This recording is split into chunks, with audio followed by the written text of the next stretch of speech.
ಕಡಬ ತಾಲೂಕಿನ ಬಂಟ್ರ ಗ್ರಾಮದಲ್ಲಿರುವ ಮರ್ದಳ ಶ್ರೀ ಮಹಾಲಿಂಗೇಶ್ವರ ದೇವಸ್ಥಾನದ ಗರ್ಭಗುಡಿಯ ಶಿಲಾ ಶೋಭಾಯಾತ್ರೆಯು ನಡೆಯಿತು.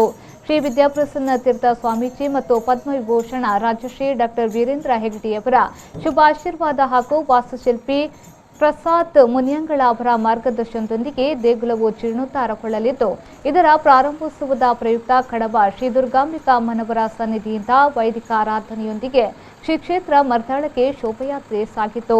ಕಾಲ್ನಡಿಗೆಯಲ್ಲಿ ಭಜನೆ, ಚೆಂಡೆ, ವಾದ್ಯ, ಶಂಖ, ಜಾಗಟೆ ಹೀಗೆ ವಿವಿಧ ವೇಷಭೂಷಣಗಳೊಂದಿಗೆ ವಿಜೃಂಭಣೆಯಿಂದ ಶೋಭಾಯಾತ್ರೆ ನಡೆಯಿತು.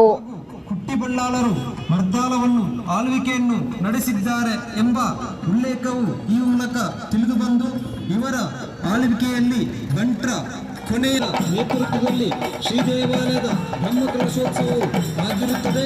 ಇದೀಗ ಮತ್ತೆ ಕಾಲಚಕ್ರದಂತೆ ಶಿಥಿಲಾವಸ್ಥೆಗೆ